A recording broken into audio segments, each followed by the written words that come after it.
Hello and welcome to a Star Citizen ship buyer's guide for the Anvil Arrow. Meet Anvil's light fighter of the future, featuring an ultra aerodynamic frame, slight profile, and the most advanced maneuvering thruster tech available. It's the most agile ship in its class. It can also hold its own in a knockdown drag-out. Thanks to a powerful standard weapons package and complement of missiles and countermeasures, the Arrow is designed specifically to leave would-be interlopers thoroughly bewildered. After all, how can they kill what they cannot catch? Now that's a cool tagline. However, knockdown drag-out, I don't know what that means.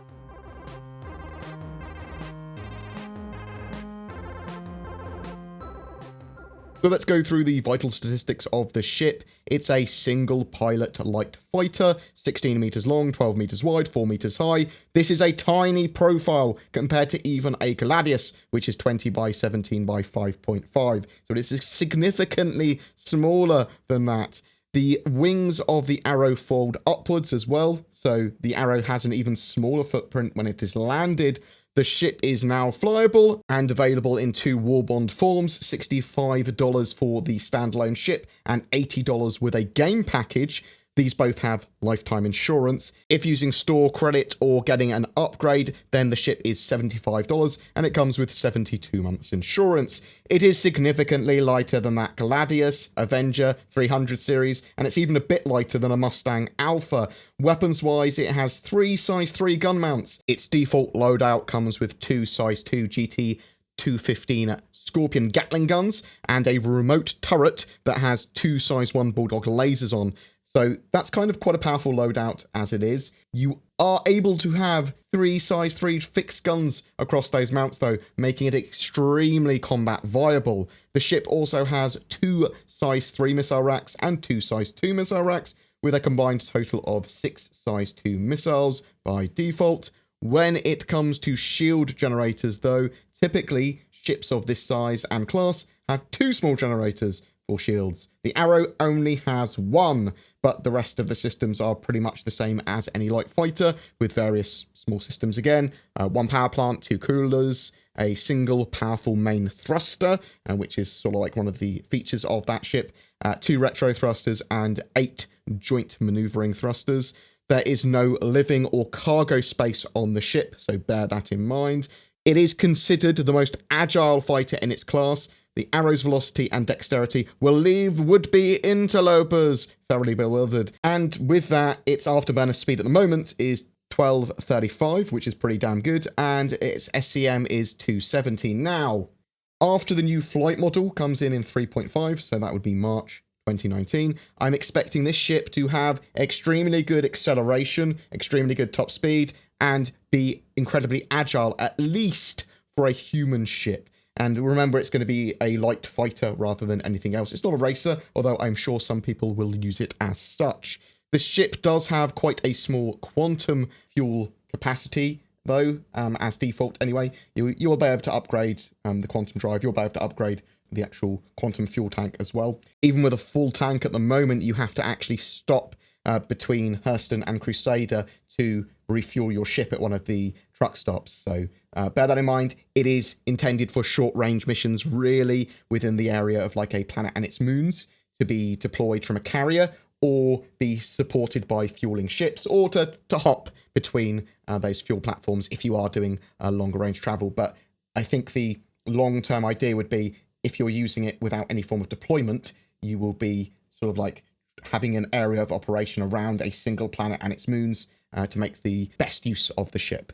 You'll be able to store a load of these on carriers as well, because they fold up because they have such a small profile. The Arrow is flyable now, but it does have a bug if anyone's flying it in the free flight week, where its mass switches oddly and it flies weird. You have to put like the landing gear up and down to fix that. It is a very cool little ship though when it works, and it is, for me, the natural upgrade path from a starter ship like the Mustang Alpha. Then you'd go to like the Avenger Titan, and then if you wanted to go into combat missions and you wanted to go into I want to go into fighting missions, then you'd go into this. You'd go into the Arrow. It is also suitable as a one-person shuttle, I feel, but again, only for short range. If you start using it for longer ranges, it's going to potentially not be particularly efficient. So those 3 size 3 weapons on a ship of this size is extremely potent if you equip it as such, but I suppose you can do this with a lot of ships. You can outfit them to be extremely potent if you give them all military systems or all really big weapons. I expect these to be a very common sight in the verse, those arrows. A lot of the time, I think it's going to be more likely that pilots will bug out and retreat as well after taking a couple of hits rather than being destroyed in these. They are going to be super agile. They are going to be pretty fast. They're light fighters. They can avoid getting hit. And once they have got hit or once they are injured, they go, nope, I'm getting out of here. Its price point is very pleasing as well for a combat ship. And we've needed a focused, newer military light fighter for a while. There's been a hole for it. I like the idea of the ship being able to disengage at will. And players fighting against them are going to see them more likely to be pushed back and retreating rather than kill one. The ship doesn't want to get hit though. It's for combat, but it's not a brawler. It is one of my favourite looking ships now as well.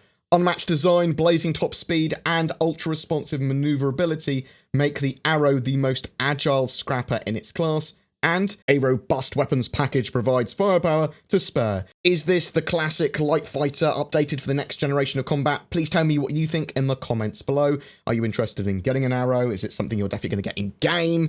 Is it something you're considering upgrading your starter package from and to? Or maybe you're going to upgrade a Adventure Titan to it or whatever. Whatever your thoughts on this, I'd love to hear them. Each day of the anniversary free flight, the Matadors are giving away 2 Star Citizen Drake Loot and Scoot Deluxe ship packages. They contain a copy of Star Citizen, a Cutlass Black with pirate skin, and a Dragonfly yellow jacket. Matadors are a Star Citizen pirate organization focused on PvP. They are looking for active players, both old and new, who want to get involved with group play and focused piracy gameplay, but also touch on industry and exploration. They have a huge range of ships for their members to use and are pretty damn self-sufficient. They are a banterous and extrovert bunch though, so be aware. Some would refer to them as infamous. They are, however, giving away a load of ill-gotten gains on my channel as prizes, so who am I to complain? Please check out more information about them in the links below. To have a chance of winning though, be subscribed to my YouTube channel and then comment on any of my videos on the channel from the 23rd to the 30th of November. Each day I will select 2 winners from videos that were created that day and announce them all on the 1st of December. So that's 14 chances to win, plus the normal monthly giveaway of the Saber Raven. If you are considering getting or upgrading your gaming PC for Star Citizen or any other game for that matter, instead, consider the Shadow Cloud gaming service. It's a subscription-based service that leverages your internet connection to turn any appropriate device, whether it be an old PC, smartphone, tablet, and more, into a powerful Windows 10 gaming PC. It's been working well in the latest 3.3.0 PTU patch of Star Citizen. I'm going to try and maintain a best practices guide on my website as well. More information is available in the links below, and if you do decide to try it, use the code BoredGamer to get a discount. Thanks for watching, guys, and I'll see you in the verse.